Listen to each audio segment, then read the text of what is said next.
पूतना जब अपने स्तन के ऊपर जहर लगा करके चली थी, ध्यान देना सभी माताएं, पूतना कंस के कहने पर अपने स्तन के ऊपर जहर लगा करके चली और भगवान कन्हैया को उठाया और अपने स्तनों का पान करवाया। स्तन के ऊपर क्या लगा था? जहर। अब भगवान बाल गोपाल ने उस जहर का पान किया तो भगवान फिर मरे क्यों नहीं, ये प्रश्न है। अच्छा, मैं आपसे उससे पहले एक प्रश्न और करूंगा कि आप सभी के अंदर भगवान शंकर जी विराजमान है, देखी क्या किसी ने? नहीं देखे? अब शाम को कथा के बाद जाओ, नहीं घर में अभी मत देखना, लेकिन कथा के बाद जब घर पे जाओ तो कांच के अंदर से आ करके मुंह खोलना, तो यहाँ कंठ में एक शिवलिंग दिखेगी आपको, जिसको आप काग बोलते हो। क्या बोलते हो? काग। छोटी सी शिवलिंग है, वही भगवान। देखो वो शंकर जी क्यों हैं? कंठ के अंदर कौन विराजे? भगवान शंकर। शिवलिंग के रूप में आज भी हम सब के गले में विराजमान हैं, और जब तक वो शिवलिंग हमारे गले के अंदर है तब तक हम बोल पा रहे हैं, खा पी रहे हैं, और वो शिवलिंग नहीं होती है तो आ करता रह जाता है व्यक्ति, आवाज नहीं निकलती है उसकी। भगवान बाल गोपाल ने उस जहर को ग्रहण तो किया, पान तो किया, लेकिन कंठ के अंदर कौन विराजमान था? भगवान शंकर। तो शंकर ने उस जहर का पान किया, उस जहर को कंठ से नीचे नहीं जाने दिया। आ गई सबको समझ में कथा? तो सबके गले के अंदर कौन विराजमान है? शंकर। बोलो, प्रेम से बोलो, दोनों हाथ खड़े करके, राधे राधे। अच्छा, राधे राधे शब्द क्यों बोलते हैं? राधे राधे कहने से हमारे घर के अंदर पॉजिटिव ऊर्जा, मतलब सकारात्मक ऊर्जा आती है, जिससे हमारे घर के बिगड़े हुए सारे काम बन जाते हैं। लेकिन एक बार राधे राधे बोलने से नहीं, घर के अंदर जितने भी सदस्य हैं सब राधे राधे बोलेंगे तो ये सकारात्मक ऊर्जा हमारे घर के अंदर आएगी और हम सब की आत्मा को शांति मिलेगी। भगवान से अंत समय तक बस एक ही प्रार्थना करो, हम सब के गले के अंदर कौन विराजमान है? भगवान शंकर जी। लेकिन आज तक किसी को पता नहीं था कि हमारे गले के अंदर शंकर जी विराजमान है। क्यों? भगवान तो मंदिर के अंदर नहीं मिलेंगे तो नहीं मिलेंगे, घर के अंदर भी मिल जाएंगे, और घर के अंदर भी नहीं मिले तो अपने आप के अंदर भी मिल जाएंगे। लेकिन जिस प्रकार से आज हमने आपको बताया कि आप सभी के गले के अंदर भगवान शंकर जी विराजमान है, उसी प्रकार भगवान तो हृदय के अंदर विराजमान है, लेकिन उसको प्रकट करने के लिए मंथन करना पड़ेगा। श्री सुखदेव जी महाराज राजा परीक्षित को आगे की कथाओं का वर्णन करवाते हैं, और उस कथा से पहले देखो, एक गांव में एक घटना घटी थी, कथा चल रही उस समय। अब भगवान किसको मिलते हैं और कैसे मिलते हैं, इसके ऊपर विचार करना सभी माताएं। एक गांव में जिस प्रकार से आपके ये सेक्टर में कथा हो रही है ना, ऐसे ही एक कॉलोनी में वहां पे भी गांव में कथा चल रही थी। अब ये गांव के अंदर कथा चल रही है और गांव से कुछ ही दूरी पर एक नदी थी, और उस नदी के उस पार में एक और गांव था। अब अपने गांव में यहाँ पे जैसे कथा चल रही है तो आसपास के मोहल्ले में तो आवाज जाएगी, ऐसे ही उस गांव में कथा चल रही थी तो पास के गांव में भी आवाज जा रही थी। अब दोनों गांव के बीच में क्या थी? नदी। लेकिन वो नदी के ऊपर कोई पुल की ऐसी व्यवस्था नहीं थी कि एक दूसरे गांव के सब आना जाना कर सके। भाई जिसके पास में नाव थी वो नाव लेकर के आ जाएगा, और जिसके पास में नहीं थी वो अपने घर पे ऐसे ही बैठा बैठा कथा श्रवण करे। अब पहले दिन की कथा हुई, दूसरे दिन की कथा हुई, और जिस प्रकार से हम कथा चालू करते हैं उससे पहले हम सब आप सभी से निवेदन करते हैं कि आप सभी आंख बंद करो। क्यों? क्योंकि कथा श्रवण करने के बाद में हम 21 घंटे के लिए अपने घर के विचार, संसार के अंदर जो विचार हैं, इन सब विचारों को अपने दिमाग के अंदर रखते हैं नहीं, तो भगवान की जो भक्ति थोड़ी बहुत हमारे शरीर के अंदर बचती है, वो भक्ति भी सब चली जाती है। क्यों?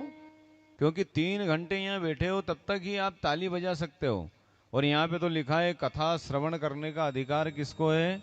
व्रत, जप, तप, नियम और स्वाध्याय, ये 5 प्रकार के नियम का जो पालन करे वो कथा श्रवण करने का अधिकारी है। अब व्रत करने का बोलूं तो आप सब कर लोगे व्रत? नहीं बने। कभी 2-4 माताएं कर भी ले व्रत। जाप करने का बोलूं तो घर पे जाकर तो जाप कर नहीं सकते हो आप, इसलिए मैं यहीं पे बोल रहा हूं भजन के माध्यम से कि ओम नमः शिवाय बोलो, ओम नमो भगवते वासुदेवाय बोलो। क्यों? क्योंकि मेरे कहने से अगर आपने नाम का उच्चारण कर लिया तो हो सकता है कि आपने 99 बार तो ओम नमः शिवाय बोल दिया और 1 बार और बोलना बाकी रह गया आपका, और जब तक वो 1 बार नहीं बोलो तब तक भगवान आपके ऊपर आशीर्वाद नहीं दे। और हो सकता है कि इस कथा में आए और मैंने आपको बोला कि ओम नमः शिवाय बोलो और वो 1 बार आपने ओम नमः शिवाय बोल दिया तो आपका 100 बार का ओम नमः शिवाय पूरा हो गया और भगवान की कृपा भी आपके ऊपर बरसना चालू हो जाएगी। तो कभी कभी क्या होता है, सफलता की सीढ़ी को चढ़ते चढ़ते 1 कदम दूर रह जाता है व्यक्ति और अपने मनोबल को कमजोर करके फिर नीचे गिर जाता है। लेकिन कभी भी आत्मविश्वास को कमजोर नहीं करना, सफलता की सीढ़ी चढ़ते रहना। आज नहीं तो कल, कल नहीं तो परसों, परसों नहीं तो नरसों, नरसों नहीं तो 1 महीने बाद, 2 महीने बाद, लेकिन सफलता की सीढ़ी एक बार मिलेगी जरूर हम सबको। अब वो पास के गांव में कथा चल रही थी, देखो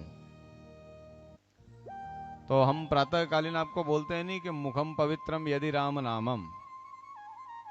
21 घंटे तक हमारे मुंह से किसी की न किसी की बुराई तो एक बार निकलती है। तो वो क्या होता है, बुराई निकलने के बाद में अपना मुख पवित्र से अपवित्र हो जाता है। तो उस मुख को पवित्र करने के लिए हम सब किसके नाम का सुमिरन करें? भगवान के नाम का सुमिरन करें तो हमारा मुख पवित्र हो जाए।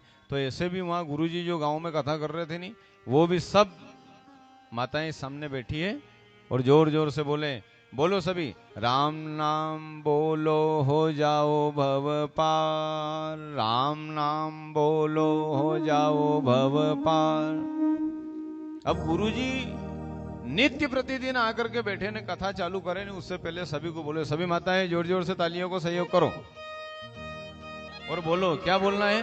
राम नाम बोलो हो जाओ भव पार, राम नाम बोलो हो जाओ भव पार, हो जाओ भव पार, हो जाओ भव पार, हो जाओ भव पार, हो जाओ भव पार। हो राम नाम बोलो हो जाओ भव पार, राम नाम बोलो हो जाओ भव पार। अब राम नाम बोलो ने हो जाओ बहुत ही पार। तो आज जैसी सब माताएं यूं पंडाल के अंदर बैठी हुई थी, बोले बहुत बढ़िया कीर्तन करवाए गुरुजी, राम नाम बोलो ने हो जाओ बहुत से पार। अब पास के गांव में एक वृद्ध माता बैठी थी।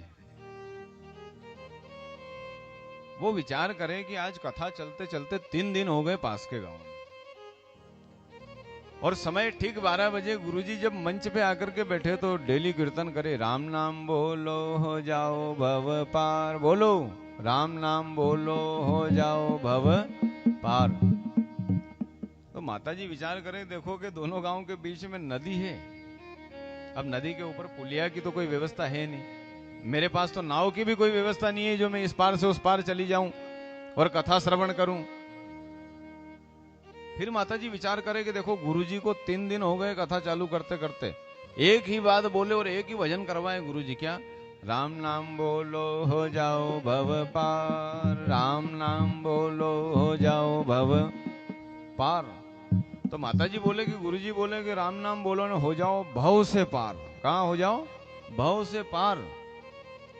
तो गुरुजी तो जब राम नाम लेकर के भव से पार होने की बात कर रहे हैं, तो हम दोनों के गांव के बीच में तो एक छोटी सी नदी है। मैं राम नाम लेकर के इस नदी को तो पार कर सकती हूं। और वही आंख बंद करी, भगवान राम के नाम का स्मरण किया। राम रामेति मनोरमे रमे रमे, सहस्त्र नाम तत्तुल्यम राम नाम वरानने। भगवान राघवेंद्र सरकार का ध्यान किया। किसने? वो वृद्ध माता ने। और धीरे धीरे धीरे धीरे घर से चलती हुई नदी के किनारे पहुंची। कहां पर पहुंची? ध्यान देना सभी माताएं, नदी के किनारे। और बस नदी के किनारे पहुंची और उधर कीर्तन चालू हो गया गुरुजी का। राम नाम बोलो हो जाओ भव पार, राम नाम बोलो हो जाओ भव पार। तो माता जी ने आंख बंद कर ली, बोले गुरुजी तो भव से पार होने की बात कर रहे हैं और मेरे को ये छोटी सी नदी पार करना है। हे भगवान राघवेंद्र सरकार, आपके नाम से मैं इस भव को पार करने जा रही हूँ। माता जी ने जैसे ही नदी के अंदर कदम रखा तो जैसे रास्ते पे चलते ना, उसी प्रकार नदी के ऊपर, पानी के ऊपर चलती चलती चलती चलती माता जी उस पार पहुंच गई। और उस पार जाने के बाद में फिर पंडाल में पहुंच गई, कथा पंडाल में। तो कथा पंडाल में ऐसा नहीं कि सबसे पीछे जाकर के बैठी, यहाँ पहले नंबर का श्रोता बन करके सबसे आगे बैठी ऐसे गुरु जी के सामने। 3 घंटे की कथा हुई, 3 घंटे की कथा को श्रवण किया और कथा के बाद में सब पब्लिक जब प्रसाद लेने के बाद में उठ करके सभी भक्त अपने घर पे जाने लगे तो वो माता एक साइड में हो गई और किनारे पे जाकर के बैठ गई पंडाल में। बोले गुरुजी जब भी नीचे उतरेंगे गुरुजी को मैं एक निवेदन करूंगी कि एक काम करो गुरुजी, आप हमारे घर पे चलो चाय पानी के लिए। तो गुरुजी जैसे ही नीचे उतर गए मंच से और वो माताजी सामने आकर के खड़ी हो गई, प्रणाम किया, गुरुदेव आपको हमारे घर चलना है चाय के लिए। गुरुजी बोले कि एक काम करो 10-20 मिनट इंतजार करो, अभी तो मैं नीचे उतरा हूं, मैं थोड़ा जा करके और जलपान वगैरह करूंगा, थोड़ी देर आराम करूंगा, उसके बाद आऊंगा, फिर आप के घर चलेंगे हम चाय पीने के लिए। बोले ठीक है, मैं 20 मिनट तक यहीं पर बैठती हूँ पंडाल में। सच्ची घटना है ये, ध्यान देना सभी माताएं।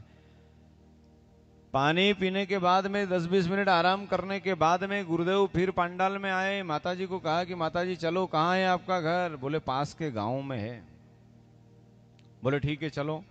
आगे आगे माताजी चल रहे हैं, पीछे पीछे गुरुजी। अब गुरुजी के पीछे देखो 2-4 की फौज और रहे हैं, कोई तबला बजाए, कोई आर्गन बजाए, कोई पेड़ बजाए, कोई माला जाप करे, तो कोई लाइव का काम करे, तो कोई साउंड का काम करे। तो ये सारी टीम भी सूरदास जैसी नरसिंह मेहता का साथ में चलती थी नहीं, ऐसे गुरुजी का पीछे पीछे ये भी सब चले। क्यों? क्योंकि चाय पानी के लिए जा रहे हैं माता जी के यहाँ। अब नदी के किनारे जाकर के सब खड़े हो गए। नदी के किनारे जाने के बाद में सब खड़े हो गए। माता जी ने कहा कि गुरुदेव आगे बढ़ो।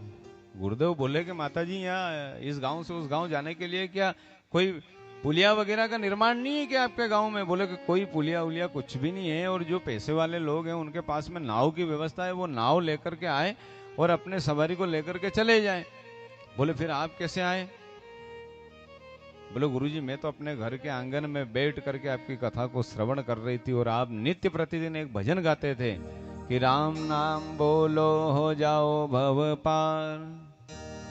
तो मैं तो उसी भजन का सुमिरन करते करते इस नदी को पार करके आ गई, और अब भी देखना राम नाम बोलो हो जाओ भव पार, बस इसी भजन का सुमिरन करते करते वो माताजी बीच नदी में पहुंच गई। अब गुरुजी की हिम्मत नहीं बनेगी एक कदम भी आगे रखूं नदी का अंदर।